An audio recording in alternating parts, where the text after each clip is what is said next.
Bismillahirrahmanirrahim. Assalamualaikum warahmatullahi wabarakatuh. Teman-teman sekalian, sore ini saya pengen ngajak kita bicara tentang following. Karena kalau ada hadis almar'u ala dini khalilih, seseorang tergantung siapa teman dekatnya. Saya mencoba untuk menerjemahkan hadis ini dalam konteks sosial media. Karena lingkungan pertemanan kita di hari ini bukan hanya pertemanan dalam kehidupan sehari-hari seperti teman sekolah, teman tetangga, teman di kantor, tapi juga teman di sosial media. Sehingga kalau saya terjemahin hadis itu dengan konteks sosial media, maka terjemahannya seseorang tergantung siapa yang dia follow. Pertanyaannya, siapa yang kita follow? Siapa yang sering kita lihat postingannya? Siapa yang sering kita like postingannya? Di akun siapa kita sering komen? Siapa yang sering kita kepoin berita-berita tentang dia? Itu akan mempengaruhi kita. Sehingga Nabi mengatakan almar'u ala dini khalili. Jadi kalau yang kita follow itu orang yang mungkin postingannya lebih banyak ngangkat hal-hal yang sifatnya urusan dunia, kekayaan, jalan-jalan, maka itu akan mempengaruhi hati kita. Pasti kita jadi pengen punya harta kayak dia, jadi pengen jalan-jalan kayak dia. Secara umum sih bagus kalau ini nggak berlebihan. Cuman kalau dia menjadi dominan, ini bahaya untuk hati kita. Kalau jadi sekedar motivasi dan dia balance, masih wajar. Tapi masalahnya kalau yang kita follow hanya orang-orang yang mungkin postingannya hanya tentang dunia, saya pikir ini akan mempengaruhi hati kita sehingga kita menjadi orang yang lebih mencintai dunia daripada akhirat. Dan itu akar dari masalah. Apalagi kalau yang kita follow itu adalah beberapa artis yang memang dia performance-nya di sosial media mempengaruhi perasaan kita. Misalnya yang senang nonton drakor, yang senang nonton K-pop, yang pastinya nge-follow tentang kehidupan sehari-harinya para aktor atau para penyanyi-penyanyi Korea. Mereka suka apa, mereka jalannya kemana, mereka ngapain di rumah kayak gimana, cara ngomong mereka, semua ditiru. Karena kita terpengaruh oleh apa yang kita follow. Kita terpengaruh oleh apa yang kita sering lihat. Kita terpengaruh dengan lingkungan sekitar kita, apalagi lingkungan sosial media. Kalau yang kita follow itu orang yang suka menampilkan sisi entertain, yang sifatnya lucu-lucuan doang, ngeprank segala macam, kita juga jadi kepikiran, aduh ngeprank siapa ya, bikin apa ya, TikTok apa ya, segala macam. Kan itu semuanya berpengaruh. Saya bukan lagi mau ngomongin tentang hukumnya, tapi lagi bicara tentang pengaruh following siapa ke dalam kehidupan kita.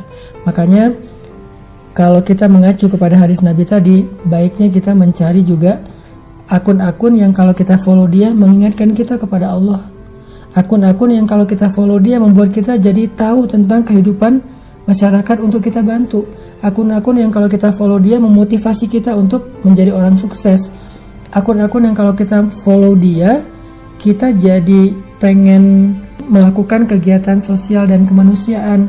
Karena keprihatinan yang dia tampilkan tentang umat membuat kita sadar ada banyak orang yang perlu kita bantu. Cari akun-akun untuk kita follow yang mempengaruhi hati kita kepada kebaikan. Karena akun itulah yang nanti insya Allah di akhirat pemiliknya, kalau kita berteman dengan dia lewat sosial media, insya Allah nanti di akhirat kita akan saling menolong. Makanya Allah Subhanahu Wa Taala berfirman di dalam surat Az-Zukhruf, Al-akhillau yawma idzin ba'duhum li ba'din adu. Al-akhillau yawma idzin ba'duhum li ba'din adu. Illal muttaqin. Orang-orang yang bersahabat dekat di dunia pada hari itu akan berubah menjadi musuh, kecuali orang-orang yang bertakwa. Orang yang selama di dunia jadi mutual friend, saling nge-follow, saling nge-like postingan, saling nge-comment, saling nge-repost. Kalau itu semuanya hanya urusan-urusan dunia, apalagi sampai urusan dosa yang dipost dan di-repost itu sesuatu yang sia-sia, yang bahkan menjadi sesuatu yang haram dalam urusan agama, maka kelak walaupun di dunia mereka mutual friend, nanti di akhirat mereka akan menjadi musuh. Akan saling menyalahkan. Kenapa kamu tinggalkan sholat? Yang ini mengatakan gara-gara nonton video dia. Gara-gara saya lalai bersama dengan dia. Kenapa kamu membuka aurat? Karena yang saya idolakan dia tidak pakai hijab. Kenapa kamu makan riba? Karena yang saya idolakan dia sukses dengan riba. Mereka akan saling menyalahkan. Orang itu juga akan mengatakan, saya tidak bertanggung jawab, saya tidak pernah mengajak kamu. Hidup kamu urusan kamu, hidup saya urusan saya. Mereka akan ba'duhum li ba'din adu, saling menyalahkan, teman-teman. Saya bukan mengatakan ayo kita unfollow masal, bukan. Tetapi kita coba untuk perhatikan siapa yang kita jadikan mutual friend kita di sosial media. Pertanyaannya, apakah dia mengingatkan kita kepada Allah? Kedua, apakah dia membuat kita semangat untuk menjadi orang yang sukses dengan karya? Ketiga, apakah dia menasihati kita tentang kebaikan? Mengajak kita untuk berbuat kebaikan, membantu orang lain secara sosial dan kemanusiaan? Kalau itu tidak ada di akun kita yang kita following, atau sedikit dibandingkan akun entertain dan akun-akun urusan dunia, berarti kita masih butuh mencari orang-orang untuk kita following lebih banyak lagi dalam kebaikan. Almar'u ala dini khalilih. Seseorang tergantung siapa yang dia follow, siapa yang dia ikuti, siapa mutual friendnya. Barakallahu fikum.